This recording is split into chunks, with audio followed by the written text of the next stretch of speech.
ഇന്നത്തെ മാതൃഭൂമിയിലെ പ്രധാനപ്പെട്ട ഒരു വാർത്ത ഞാൻ വായിച്ചുകൊള്ളട്ടെ. മാറ്റത്തിന്റെ കാറ്റിൽ പറന്ന പേപ്പർ കറൻസി, നോട്ടേ വിട, ഇനി ഡിജിറ്റൽ കറൻസി. ഇതാണ് ഹെഡിങ്. ഫെബ്രുവരി 1 മുതൽ രാജ്യത്തെ പണമിടപാടുകൾ പൂർണ്ണമായും ഡിജിറ്റൽ കറൻസിയിലൂടെ മാത്രമായിരിക്കുമെന്ന് റിസർവ് ബാങ്ക്. ഫെബ്രുവരി മുതൽ പണം കയ്യിൽ വെക്കാൻ നമുക്ക് അവകാശമില്ല. പണം ബാങ്കിൽ നിക്ഷേപിക്കണം.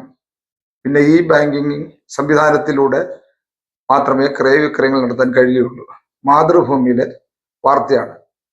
ഇനി രണ്ടാമത്തെ വാർത്ത. ഭൂമിയിൽ ചൊവ്വയുമായി ഒരു ഫുട്ബോൾ ടൂർണമെന്റ്. ഭൂമിയും ചൊവ്വയുമായി ഒരു ഫുട്ബോൾ ടൂർണമെന്റ്. അത് ചൊവ്വയിലെ റെഡ് റൂം സ്റ്റേഡിയത്തിന് സാക്ഷ്യം വഹിക്കും. മനസ്സിലായല്ലോ? ചൊവ്വയും ഭൂമിയുമായി ഒരു ഫുട്ബോൾ ടൂർണമെന്റിലേക്ക് കടക്കുന്നു. അത് ചൊവ്വയിൽ വെച്ചാണ് ആ ടൂർണമെന്റ് നടക്കുന്നത്. ഒരു വാർത്ത അതാണ്. വാർത്ത രണ്ടായേ. മൂന്നാമത്തെ വാർത്ത. കേരളത്തിന് ഇത് അഭിമാന മുഹൂർത്തം. റോബോ റവന്യൂ മന്ത്രിസഭയിൽ 1 വർഷം പൂർത്തിയാക്കുന്നു. റവന്യൂ മന്ത്രി എന്ന് പറയുമ്പോൾ റോബോട്ട് ആയിരിക്കും എനിക്ക് തോന്നുന്നു. അങ്ങനെ ഒരു മന്ത്രി,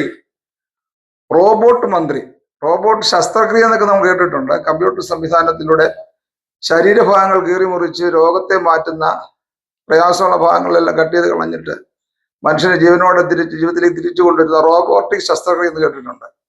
അങ്ങനെ കേരളത്തിൽ റോബോട്ടിക് മന്ത്രി ഉണ്ടാകുന്നു. 3 വാർത്തയായേ. നാലാമത്തെ വാർത്ത. കടലിനടിയിൽ ഒരുക്കിയ കൗതുകകരമായ കരിമരുന്ന് പ്രയോഗത്തിന്റെ മായിക അന്തരീക്ഷത്തിൽ സമുദ്രത്തിലെ ആദ്യ ഷെല്ലിന്റെ താക്കോൽ കൈമാറ്റം വിസ്മരണീയമാക്കി ശാസ്ത്രലോകം. അതായത് കടലിനടിയിൽ കൗതുകകരമായ കരിമരുന്ന് പ്രയോഗം നടക്കുമെന്ന്. ഇനി അടുത്ത ന്യൂസ്. യുദ്ധങ്ങൾ ഇനി ചരിത്രത്തിന്റെ ഭാഗമായി മാറും. അതിർത്തി രക്ഷാസേനകളെ പിൻവലിക്കാൻ ലോകരാജ്യങ്ങൾ തമ്മിൽ ധാരണയായി. യുദ്ധങ്ങൾ തീരുന്നു. ഇതൊക്കെയാണ് വാർത്ത. വാസ്തവത്തിൽ ഈ വാർത്ത വായിച്ച്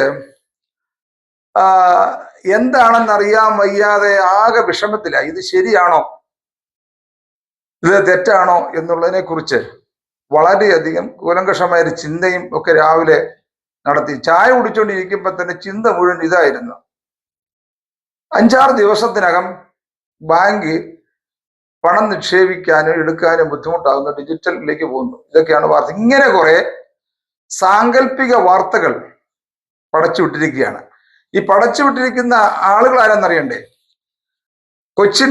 Kochi Jain deemed to be university ആതിഥ്യം വഹിക്കുന്ന ദി സമിറ്റ് ഓഫ് ഫ്യൂച്ചർ 2025 പ്രചരണാർത്ഥം സൃഷ്ടിച്ച സാങ്കല്പിക വാർത്തകളാണ് പത്രങ്ങളിൽ വന്നിരിക്കുന്നത്.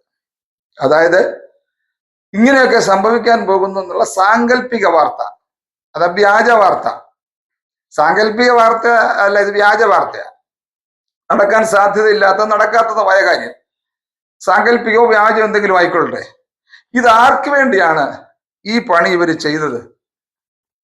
വാസ്തവത്തിൽ ഈ പത്രം വാങ്ങിച്ച് വായിക്കുന്ന ആളുകളെ പോലെ കവളം മടൽ വെട്ടി തല്ലേണ്ടി വരുമോ എന്നുള്ള സംശയമുള്ളത്. ഞാൻ ഉൾപ്പെടെ എനിക്കും ആ തല്ല് കിട്ടാൻ അർഹതയുണ്ടെന്ന് എനിക്ക് തോന്നുന്നത്. ഇവർ പറയുന്ന പണം കൊടുത്ത് പത്രം വായിച്ചിട്ട് രാവിലെ നമ്മൾ അങ്കലാപ്പിലാകുകയാണ്. നമ്മളെ വിഷമവൃത്തത്തിലാക്കുകയാണ്. നാളെ എങ്ങനെ ജീവിക്കും ഈ ഭൂമിയിൽ എന്ന് പറഞ്ഞിട്ട് നമ്മളെ ആകപ്പാട് വിഷമത്തിലാക്കുന്ന വാർത്ത. പണമൊന്നും ബാങ്കിൽ കൊണ്ടിടാനില്ല. എങ്കിലും ഫെബ്രുവരി മുതൽ ഡിജിറ്റൽ യുഗത്തിലേക്ക് മാറും. എനിക്ക് പറയാനുള്ളത്, ഈ പത്രക്കാരോട് പറയാനുള്ളത്, അവരെല്ലാം നൂറ്റാണ്ടുകൾ പഴക്കമുള്ള പത്രങ്ങളൊക്കെയാണ്. സമൂഹത്തിന്റെ നന്മയ്ക്ക് വേണ്ടിയാണ് പത്രങ്ങൾ നിലകൊള്ളുന്നത് എന്നൊക്കെയാണ് വെയ്പ്പ്. സമൂഹം തെറ്റിലേക്ക് നയിക്കുമ്പോൾ, ഗവൺമെന്റ് തെറ്റിലേക്ക് പോകുമ്പോൾ, ജനങ്ങൾക്ക് ഹിതകരമല്ലാത്ത ഭരണപരിഷ്കാരങ്ങൾ കൊണ്ടുവരുമ്പോൾ ഇതിലേ സഞ്ചരിക്കൂ, അത് അങ്ങനല്ല ഇങ്ങനെ എന്ന് ജനങ്ങളെ ബോധവൽക്കരിക്കുന്ന ചൂണ്ടുപലകകളാണ് പത്രങ്ങൾ. അത് സത്യസന്ധമായിരിക്കണം, 100% നേരായിരിക്കണം, ജനങ്ങൾക്ക് പ്രയോജനപ്രദമായിരിക്കണം, വ്യാജ വാർത്ത ആകാൻ പാടില്ല. അതാണ് പത്രത്തിന്റെ പൊതുവെയുള്ള വാർത്തകളെ സംബന്ധിച്ച ഒരു സാമാന്യ ബോധവും സാമാന്യ അറിവും അങ്ങനെയാണ്. വാസ്തവത്തിൽ ഇവിടെ ചെയ്തിരിക്കുന്നത് എത്ര ക്രൂരമാണ്! ഈ സമൂഹത്തോട് ചെയ്തിരിക്കുന്ന ഏറ്റവും വലിയ തെമ്മാടിത്തരവും കാടത്തമല്ലേ പത്രങ്ങൾ ചെയ്തേക്കുന്നത്? രാവിലെ ആളുകൾ കയ്യിലിരുന്ന പണവും കൊണ്ട് ബാങ്കിലേക്ക് ഓടി ക്യൂ നിൽക്കുകയാണ് പണം നിക്ഷേപിക്കാൻ. ഇതെന്തൊരു ലോകം! ഇങ്ങനെ ഒരു പരിപാടി ചെയ്യാൻ ഇവരുടെ തലയിൽ ആരാണ് മന്ത്രം എഴുതി കൊടുത്തത്? ആരാണ് ഇവരുടെ ബുദ്ധി ഈ പറഞ്ഞു കൊടുത്ത് ഈ യൂണിവേഴ്സിറ്റിയുടെ പ്രചരണാർത്ഥം അവർക്ക് പിള്ളേരെ കിട്ടാൻ വേണ്ടി കൗതുകകരമായ സാങ്കല്പിക വാർത്തകൾ, വ്യാജ വാർത്തകൾ ചമച്ച് ജനശ്രദ്ധ പിടിച്ചു പറ്റാനായിട്ടുള്ള ഒരു താന്തോന്നിത്വത്തിന്റെ ഭാഗമായിരുന്നു ഈ വാർത്തകൾ. നേരം വെളുത്ത് പത്രം വായിച്ച് സന്തോഷിക്കുകയും ഒരു ചായ കുടിച്ചുകൊണ്ട് ലോക വാർത്തകളെല്ലാം ആഹ്ലാദപൂർവ്വം വായിച്ചെഴുന്നേൽക്കുന്ന ഒരു ശരാശരി മലയാളിക്ക് രാവിലെ സമ്മാനിച്ച വാർത്തകളാണ് ഞാൻ നേരത്തെ വായിച്ചു കേട്ടത്. ചൊവ്വയിൽ ഫുട്ബോൾ മത്സരം, ഇന്ത്യൻ ചൊവ്വയുമായിട്ട് എങ്ങനെയുണ്ട്? അങ്ങനെയുള്ള വാർത്തകളാണ് കാണുന്ന മുഴുവൻ. ഭൂമിക്കടിയിൽ വെള്ളത്തിനകത്ത് കരിമരുന്ന് പ്രയോഗം, വ്യാജ വാർത്തകൾ, സാങ്കല്പിക വാർത്തകൾ ഇട്ട് ജനങ്ങളെ പോക്കറ്റിലാക്കി പ്രചരണം കൊടുത്ത യൂണിവേഴ്സിറ്റിയെ വളർത്താനുള്ള ബോധപൂർവമായ ഒരു വൃത്തികെട്ട തന്ത്രത്തിന്റെ ഭാഗമായിട്ടാണ് ഈ പത്രങ്ങളിൽ വന്ന രാവിലത്തെ വാർത്തകൾ എനിക്ക് തോന്നിയത്. ആളുകളെല്ലാം ഓടിപ്പോയി, ബാങ്കിലേക്ക് പോയി എന്നാണ് അറിയാൻ കഴിയുന്നത്. ഞാൻ ചോദിക്കട്ടെ, ഇവർക്ക് വേറെ വാർത്തകൾ ഇടാമായിരുന്നല്ലോ. കേരളത്തിലെയോ ഇന്ത്യയിലെയോ ഒരു മിനിസ്റ്റർക്ക് 3 ഭാര്യമാരും 18 മക്കളും ഉണ്ടായിരുന്നത് ഇവർ എഴുതി വിട്ടിട്ട് സാങ്കല്പിക വാർത്ത എന്ന് പറഞ്ഞാൽ ഒക്കുവോ? ഒക്കത്തില്ലല്ലോ. അതുപോലെ തന്നെ ഹരിയാനയിലെ മുറായി പോത്തിന്റെ അകത്ത് ഒരു കുഞ്ഞുണ്ടായി. അത് ഒരു കുരങ്ങൻ കുഞ്ഞിനെ പ്രസവിച്ചു. പോത്തല്ല, സോറി, ഒരു എരുമ. ഹരിയാനയിലെ ഒരു മുറായി വർഗത്തിൽപ്പെട്ട ഒരു എരുമ ഗർഭിണിയായി ഒരു കരിങ്കുരങ്ങിനെ പ്രസവിച്ചു എന്ന് നാളെ ഇവർ എഴുതി വിട്ട് കഴിഞ്ഞാൽ എന്തിരിക്കും? രാവിലെ നല്ല രസമല്ലേ ഇത് കേൾക്കാനായിട്ട്? ആന പൂച്ചക്കുഞ്ഞിനെ പ്രസവിച്ചു എന്ന് പറഞ്ഞാൽ എങ്ങനെയിരിക്കും? എന്നിട്ട് പറയുകയാണ് സാങ്കല്പിക വാർത്തയാണ്, ഞങ്ങൾ രസകരമായ ജനങ്ങളെ സന്തോഷിപ്പിക്കാൻ വേണ്ടി ചെയ്തതാണ് എന്നൊക്കെ പറഞ്ഞ് വളരെ വൃത്തികെട്ടമായ രീതിയിൽ പണം കൊടുത്ത് പത്രം വാങ്ങി വായിക്കുന്നതിന് ഏതോ ഒരു മാസ്മരിക ലോകത്തിൽ കൊണ്ടെത്തിക്കുക, അവനെ രാവിലെ പ്രഷർ കൂട്ടുക, അവനെ കഷ്ടപ്പെടുത്തുക, അവനെ ബുദ്ധിമുട്ടിക്കുക. ഇതൊക്കെയാണ് ഈ പത്രങ്ങൾ ചെയ്യുന്നത്. ഇത് പത്രധർമ്മം അല്ലിത്. ഇത് താന്തോന്നിത്തമാണ്, കാടത്തരമാണ്, അപരിഷ്കൃത ലോകത്തിൽ നടക്കേണ്ട ഒരു കാര്യമാണ്.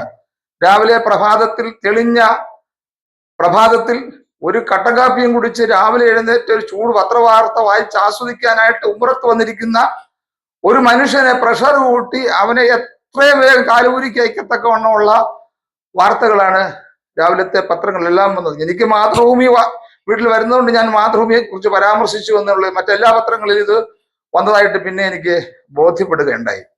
വളരെ കഷ്ടം എന്നല്ലാതെ ഇതേക്കുറിച്ചൊന്നും പറയാനില്ല. മാധ്യമങ്ങളിൽ നിന്ന് ജനങ്ങൾ പ്രതീക്ഷിക്കുന്നത് ഇതല്ല. ജനങ്ങൾ പ്രതീക്ഷിക്കുന്നത് ജനങ്ങൾക്ക് പ്രയോജനപ്രദമായ വാർത്തകൾ, ജനങ്ങളുടെ ക്ഷേമത്തിനും ഐശ്വര്യത്തിനും വിരുദ്ധമായി രാഷ്ട്രീയ പാർട്ടികളോ സമൂഹമോ നമ്മുടെ രാഷ്ട്രമോ ഭരണകർത്താക്കളോ നീങ്ങുമ്പോൾ അവരെ തെറ്റുതിരുത്തി ശരിയിലേക്ക് നയിച്ച് ജനോപകാരപ്രദമായ ഭരണം സമൂഹത്തിന് കാഴ്ചവെക്കാൻ കഴിയുന്ന രീതിയിലുള്ള കുന്തമുനകളായി എഴുത്തുകൾ മാറണം. അതാണ് പത്രധർമ്മം എന്ന് പറയുന്നത്. അങ്ങനെയാണ്. എത്രയോ പത്രക്കാരങ്ങനെ രാജ്യത്ത് നമ്മുടെ ജീവിച്ചിരുന്നു. അതിനു പകരം രാവിലെ പത്രത്തിന് പേരുണ്ടാക്കാൻ, ഒരു യൂണിവേഴ്സിറ്റിക്ക് പഠിക്കാൻ പിള്ളേരെ കിട്ടാൻ തോന്നിയവാസം എഴുതി വെച്ചിട്ട് പറയുകയാണ് സാങ്കല്പിക വാർത്തകളാണ് എന്ന് പറയുകയാണ്. നോക്കിക്കോണം, അത് ഒന്നുകൂടെ ഞാൻ വായിക്കാം. അറിയിപ്പ്: ഈ വാർത്തകൾ മുഴുവൻ തെറ്റായ ഇൻഫർമേഷൻ കൊടുത്ത് വ്യാജ വാർത്ത, സാങ്കല്പിക വാർത്ത കൊടുത്തതിനു ശേഷം പറയുകയാണ് ഇത് ദി സമിറ്റ് ഓഫ് ഫ്യൂച്ചർ 2025 പ്രചരണാർത്ഥം സൃഷ്ടിച്ച സാങ്കല്പിക വാർത്തകളാണ് പത്രത്തിന്റെ 1-ാം പേജിൽ കൊടുത്തിരിക്കുന്നത്. 2050 പത്രങ്ങളുടെ മുൻപേജ് എങ്ങനെ ആയിരിക്കും എന്ന് ഭാവന ചെയ്യുകയാണ് ഇവിടെ. നോക്കിക്കോണേ, 2050